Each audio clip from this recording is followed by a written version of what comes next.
Bem-vindos ao nosso oitavo treino deste nosso ginásio de fitness emocional dedicado às relações saudáveis. E neste oitavo treino nós temos como tema a inteligência do coração ao serviço da relação. E primeiro nós temos que ver o que é esta inteligência do coração. Nós sabemos que há várias inteligências, não é? Há múltiplas inteligências, nós já não temos aquela convicção de que só o QI, não é? Aquela inteligência mais convencional, é que é a mais válida ou até a que mais nos ajuda. Nós hoje sabemos que há variadíssimas inteligências. Temos a inteligência interpessoal, a inteligência intrapessoal, a inteligência musical, a inteligência espacial, temos a inteligência do cálculo, a lógica, a matemática, a linguística. Portanto, nós sabemos que há muitas inteligências. E agora importa perguntarmos o que é esta inteligência do coração. Quando eu falo de inteligência do coração, na verdade eu refiro-me a esta inteligência emocional. Inteligência emocional, como já falamos aqui certamente e já me ouviram dizer mais vezes, é uma inteligência que é composta por várias inteligências. E as duas principais que eu considero que estão no centro ou que compõem a grande parte da inteligência emocional é a inteligência intrapessoal e a inteligência interpessoal. A inteligência intrapessoal é a inteligência que nós temos para connosco, a inteligência de nós entendermos o que se passa dentro de nós e de podermos calibrar, sentirmos-nos e percebermos-nos. E a inteligência interpessoal é, na verdade, conseguirmos fazer isto com os outros. Entendermos os outros, perceber o que eles estão a sentir.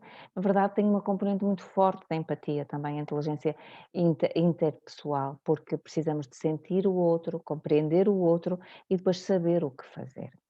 Mas esta inteligência que eu falo, não é? Esta inteligência do coração, vocês reparem que eu falo de sentir, falo de entender, falo de agir. E a inteligência das emoções, ou a inteligência emocional, aquilo que nós falamos que é o que é, em vez de ser o que é o que é, não é? É o das emoções, o consciente emocional, está muitas vezes associado ao coração. Claro, porque nós quando falamos de emoções, colocamos aqui a mão e dizemos sentimos-las. Sentimos-las. Sentimos-las por todo o corpo, mas na verdade as emoções concentram-se maioritariamente no tronco, não é? Nós sentimos as coisas aqui, ou é um aperto na garganta, ou é um frio no estômago, ou é borboletas na barriga, não é? Ou é um aperto no peito também, uma série de coisas. Portanto, nós sentimos as emoções no nosso corpo. E quando nós falamos de inteligência emocional, não é? Esta inteligência do coração, na verdade, nós estamos a falar de uma inteligência que ocupa o corpo todo. O corpo todo. Isto é importante dizer. E é importante salientar que o cérebro não está excluído, como é óbvio, todas as inteligências precisam do cérebro, não é? Porque nós temos zonas cerebrais específicas que comandam as funções que nós queremos exercitar. Nós temos uma área para temos mais que uma área para a linguagem, não é? Temos áreas para o olfato, temos áreas para a motricidade, a fina, não é? A motricidade mais fina, nós temos áreas para tudo. E inclusive, temos uns neurónios que se chamam neurónios espelho, que são aqueles neurónios que nos permitem, depois de nós nos conhecermos, não é? Percebermos a relação com o outro, ou seja, perceber o que o outro está a sentir, compreender o outro, senti-lo diferente de nós e em simultâneo, nós percebermos-nos também através do outro. Os neurónios espelho situam-se onde? Na verdade, nós temos um córtex pré-frontal, que é isto que está aqui, esta zona do cérebro, que eu gostava de explicar um bocadinho, para nós percebermos como é que esta inteligência do coração, na verdade, é comandada por aqui. Nós achamos que muitas vezes há esta dualidade, e eu queria desmistificar isto aqui, a dualidade entre razão e emoção, não há. Não há, porque uma emoção é um processo extremamente racional. este não é o nosso ginásio de gestão emocional. No entanto, quando nós falamos de comunicação e quando falamos de relação e quando falamos de relações saudáveis, certo? Nós precisamos de entender isto como um todo. Se nós queremos ter uma relação saudável, temos que saber comunicar de forma autêntica, mas é óbvio que temos também que saber fazer uma gestão emocional eficiente. Então, eu hoje queria falar desta inteligência do coração que está comandada por esta zona aqui da frente do cérebro. E se nós pensarmos que isto se chama córtex pré-frontal, só os humanos e as baleias, os cetáceos, é que têm, as baleias, os golfinhos, é que têm esta zona completamente desenvolvida, ou assim desenvolvida como nós a temos. Isto quer dizer o quê? Quer dizer que estas funções, que são aquelas que nos permitem ter uma vida, na verdade, emocionalmente mais eficiente. Porquê? Porque é ter consciência das nossas emoções e sabermos o que fazer com elas, sabermos utilizá-las, não é? Só nós humanos é que temos esta capacidade. Portanto, só nós humanos é que temos a capacidade para questionar as nossas próprias emoções, sentirmos a plenitude delas e depois sabermos o que fazer com elas. Então, se nós pensarmos nas emoções secundárias, nomeadamente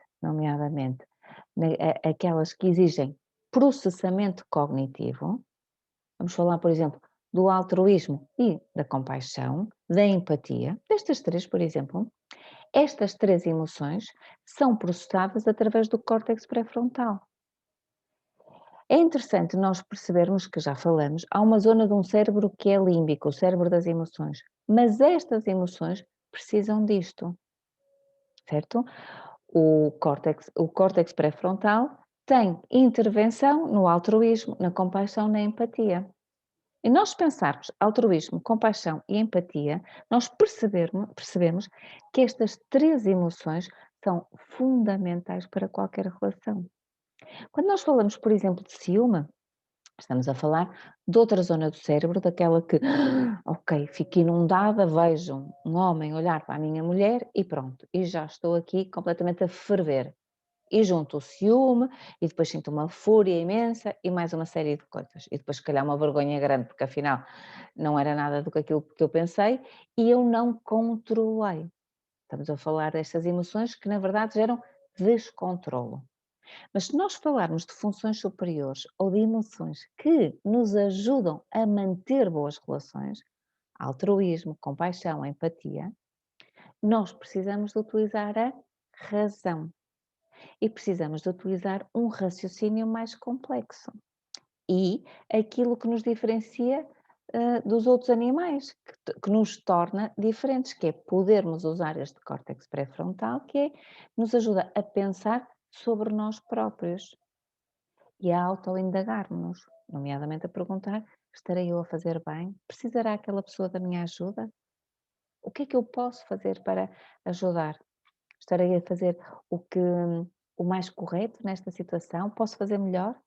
Isto é tudo colocar estas funções superiores do cérebro, esta razão, este raciocínio, ao serviço das nossas emoções e da nossa gestão emocional.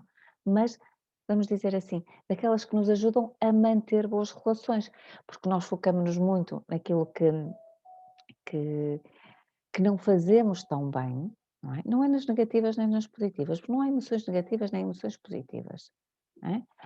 Em nós é a capacidade para gerar emoções que nos sejam mais agradáveis ou menos agradáveis, porque o ciúme não é agradável, não é? Mas a compaixão é. Então o que é que nós podemos fazer? Agora que nós percebemos que é através da inteligência do coração que nós podemos criar verdadeira conexão com o outro, certo? Podemos criar uma relação mais saudável.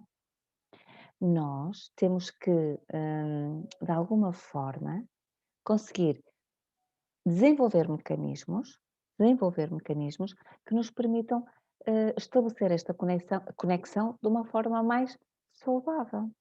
Então, nós já vimos que a empatia, né, estamos a falar de emoções, a empatia, a compaixão perdão, que agora perdi-me. A empatia, a compaixão e o altruísmo permitem-nos estabelecer estas relações de uma forma mais saudável, a um nível mais elevado.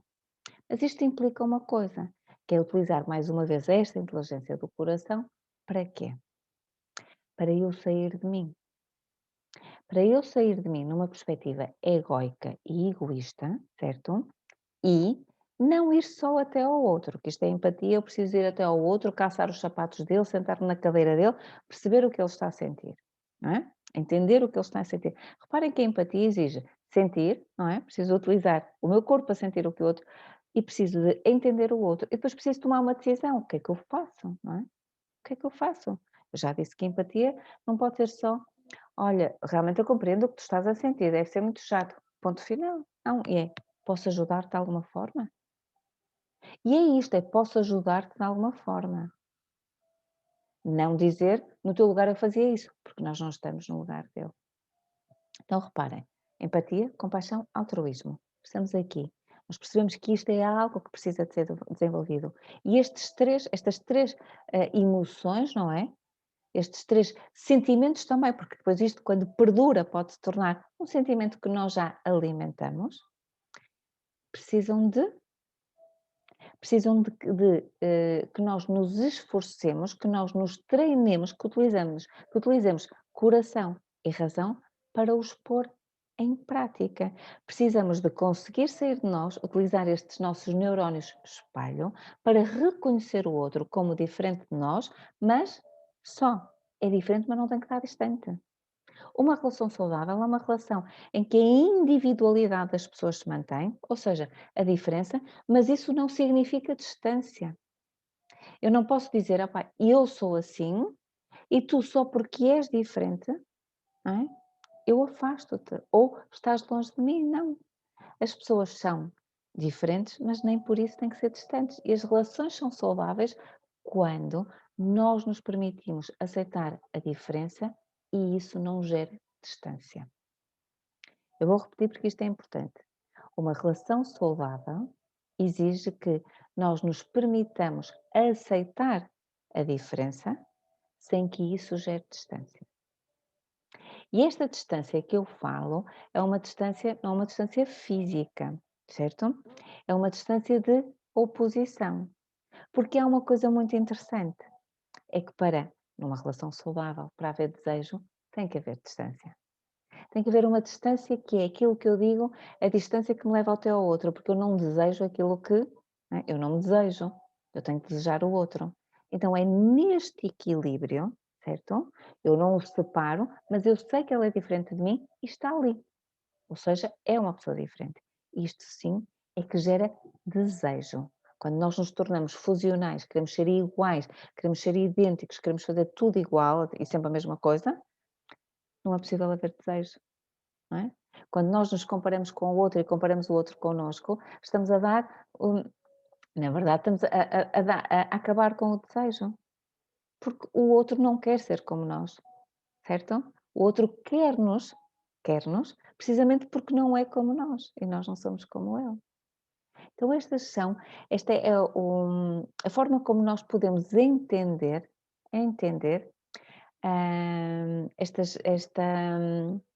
esta inteligência do coração ao serviço de uma boa relação.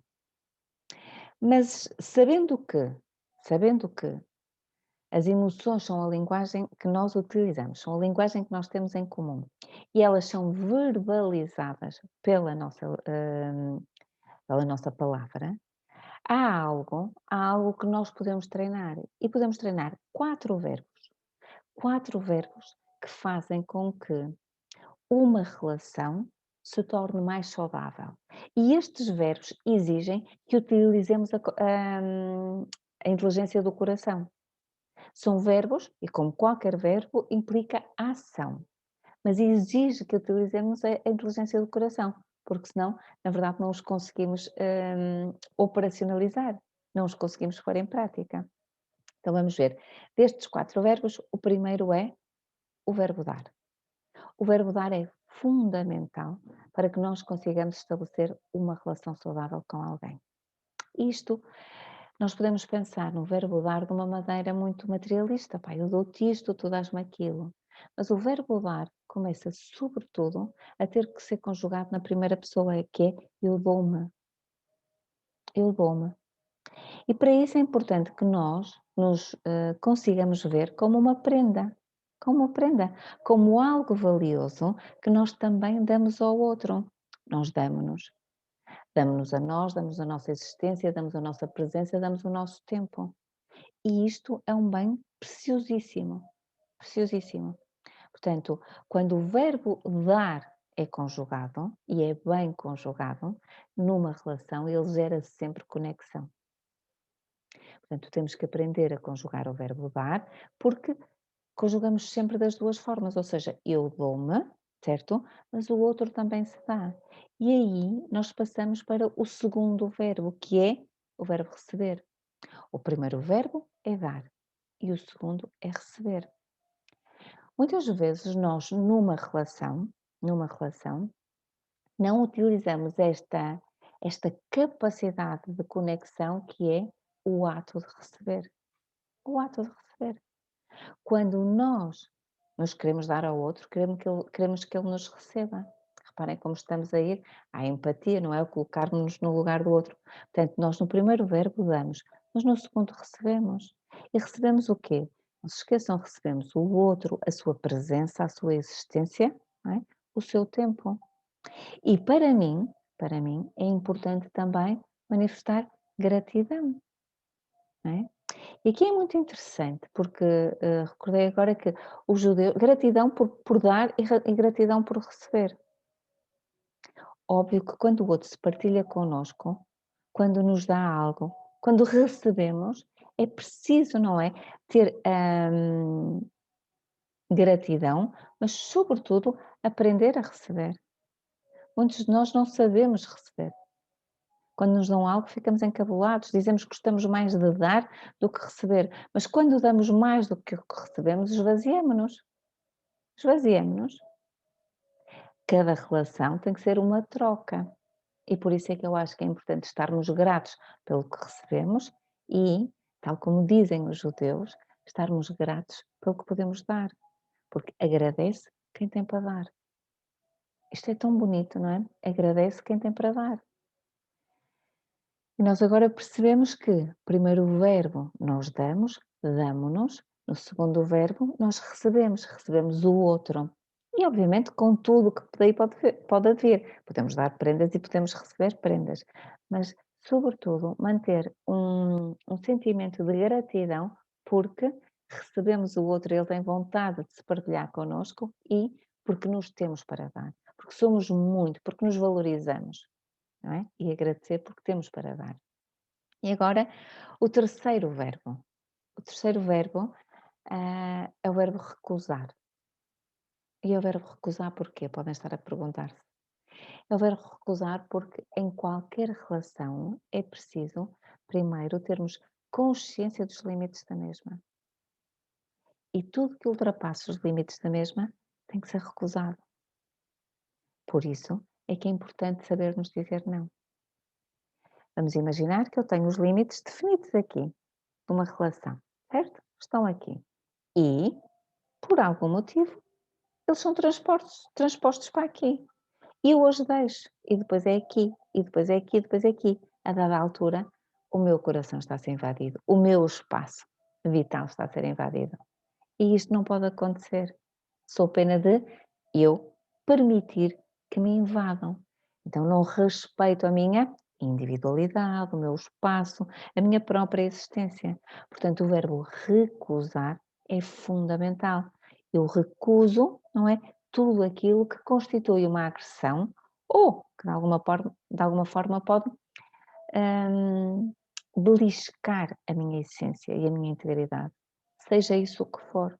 Pode ser uma palavra maldita, não é? Pode ser agressividade, pode ser o que entenderem.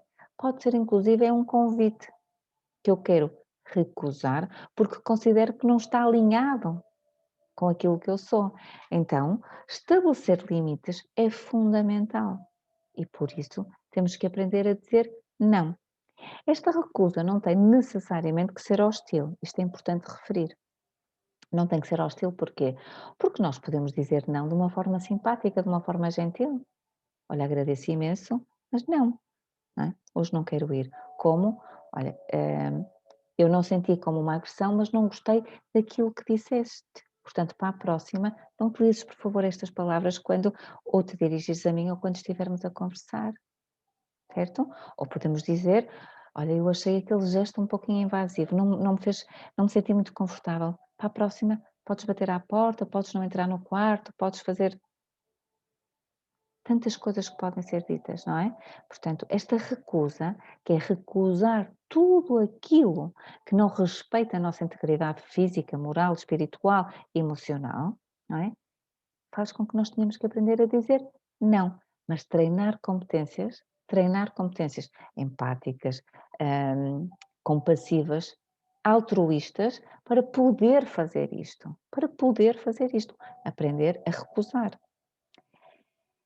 E o quarto verbo que nós temos que treinar para pôr esta inteligência do coração ao serviço de uma relação é o verbo pedir. Ah, em termos linguísticos, provavelmente os pedidos são das coisas que mais conflitos e mais confusão e disrupção pode causar nas relações, porque as pessoas simplesmente não sabem pedir. As pessoas, como nós já falamos aqui, acabam por queixar, são queixas pedido, não é? São ataques pedido, são uma série de coisas pedido porque as pessoas não sabem pedir. Não conseguem dizer de forma clara ao outro aquilo que querem pedir-lhe. Portanto, eu posso dizer, eu sinto-me triste, podes por favor ficar aqui ao meu lado? Eu sinto que para a nossa relação funcionar ou que para eu me poder sentir mais plena, precisávamos de conversar mais um pouco. É possível, podemos marcar, podemos tratar disto, não é? Podemos encontrar espaço para, não é? Podemos dizer, eu sinto que, ou gostava, que os nossos momentos de intimidade fossem assim ou assado. Parece-te bem? Aceitas? Concordas? Podemos viabilizar? E o que nós fazemos normalmente é atacar, criticar, fazermos pedidos. Portanto, a minha imagem parou, eu vou continuar. Fazermos pedidos que acabam por ser agressões para o outro. São formas subreptícias e subliminares de nós manifestarmos os nossos vazios existenciais, aquilo que nós temos cá dentro e que não conseguimos dizer, depois sai desta forma, em pedidos que são críticas, são juízos de valor, são ataques assim velados àquilo que o outro é. E nós não vamos conseguir satisfazer os nossos pedidos se assim for. Portanto, aprender a conjugar o verbo pedir, ou seja, treinar a nossa forma de pedir, é um grande passo que nós podemos dar para construir uma relação saudável e acreditem que para estes quatro passos, nós precisamos de utilizar a inteligência do nosso coração. Estes são os passos que nos permitem treiná-la, são os passos que nos permitem desenvolver competências que acabam por aumentar a inteligência que nós temos no nosso coração ou a inteligência do nosso coração. E isto tornando mais simples, quando nós sabemos dar estes passos, conjugar estes verbos, nós aumentamos o nosso QE. E quando nós aumentamos o nosso QE, desenvolvemos a nossa inteligência intrapessoal e interpessoal e obviamente que a inter nos permite conectar muito melhor com o outro. Então, o que é que eu proponho? Eu proponho como exercício o seguinte. Vamos pegar nos 4 verbos, nos 4 passos: dar, receber, recusar e pedir. E vamos fazer uma introspeção. Vamos fazer uma análise. Podemos pegar numa relação em particular ou podemos pegar em várias relações, sejam elas de amor, seja o que for. Portanto, vamos pegar nas nossas relações, escolher uma ou várias e vamos autoindagar-nos aqui com estes verbos. Como é que eu conjugo este verbo na minha vida? Como é que sou eu a dar? Eu dou-me? Dou-me em consciência? Dou-me em plenitude? Eu sinto o meu valor e sei que sou capaz de dar, não é? E de me dar ao outro? E perceber como é que me dou. Dou-me condicionalmente? Dou-me incondicionalmente? Que condições ponho? Vamos perceber como é que nós nos damos. Depois, vamos ao segundo passo, ao verbo receber. E vamos perceber como é que nós recebemos. É confortável para nós recebermos? Gostamos de receber? Temos algum constrangimento? Será que preferimos dar? Por que razão preferimos? O que é que escondemos em nós que não nos permite aceitar o outro, as dádivas do outro, com, com descontração? O que é que gera desconforto? Ou então podemos perguntar, ou será que eu prefiro receber a dar? Por que razão prefiro receber a dar? Não é? O que é que está aqui por trás? Porque é que me é desconfortável dar e não o é receber?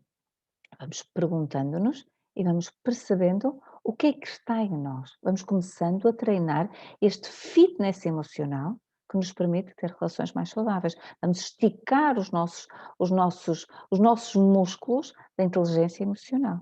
Do que é? Vamos perceber também o terceiro passo. Vamos perguntar-nos: será que eu tenho facilidade em dizer não? Como sou eu a conjugar este verbo recusar? Tenho consciência dos meus limites? Eu sei onde estão? Tenho uma noção clara de onde estão os meus limites? E quando nós começamos a perceber que eles podem ser voláteis, que somos flexíveis, na verdade temos que ser flexíveis, mas será que eu sei aqueles que não podem ser transpostos? Uma forma de nós fazermos isto, já vos disse, é percebermos quando temos raiva. Raiva é aquela emoção que nos diz os limites foram transpostos. Mas nós às vezes temos que aprender a dizer não a nós próprios. É óbvio que nós temos que dizer muitas vezes não ao outro para dizer sim a nós. Mas é importante também que aprendamos a dizer não, porque nós às vezes somos insuportáveis para nós. Às vezes nós somos insuportáveis para nós. Portanto, nós temos que perceber como é que fazemos esta gestão do dizer não e do verbo recusar. E depois, por último, não é? Por último, chegamos ao verbo pedir e vamos começar a interrogar-nos como são os pedidos que eu me faço ou como é que são os pedidos que eu faço aos outros. E vamos nos ouvir a conjugar este verbo. Vamos nos ouvir a fazer pedidos. Vamos dar atenção à forma como nós pedimos. Pedimos camuflado, velado? Pedimos de forma assertiva e explícita? Pedimos assim um bocadinho a medo? Pedimos rebuscado, pedimos com crítica, pedimos com juízos de valor? Como é que eu peço ao outro, não é? Algo, na certeza, porém, de que eu não posso pedir ao outro para satisfazer as minhas necessidades, porque ninguém pode fazê-lo. Eu posso pedir ao outro um bocado de mimo, certo? Eu posso pedir ao outro um bocado de companhia. O que eu não lhe posso pedir é para acabar com a minha solidão. Não posso dizer, tu chegas sempre tarde e eu sinto-me sozinha por isso. Não, eu sinto-me sozinha. E as duas coisas não estão ligadas. Portanto, vamos aprender então a conjugar estes verbos desta forma, como treino do nosso músculo emocional, da nossa inteligência emocional que fica ao serviço da relação. Vamos aprender a dar, a receber, a recusar e a pedir. E, garantidamente, qualquer relação que nós tenhamos, inclusive a nossa relação connosco, vai sair fortalecida. Vai sair fortalecida e vai se tornar mais saudável. Vamos então treinar estes músculos do coração, vamos treinar o nosso que é e pô-lo ao serviço das nossas relações, com a garantia de que elas vão melhorar. Eu despeço-me hoje, desejo-vos um excelente feriado e vemo-nos daqui uma semana em direto. Fiquem bem e até breve.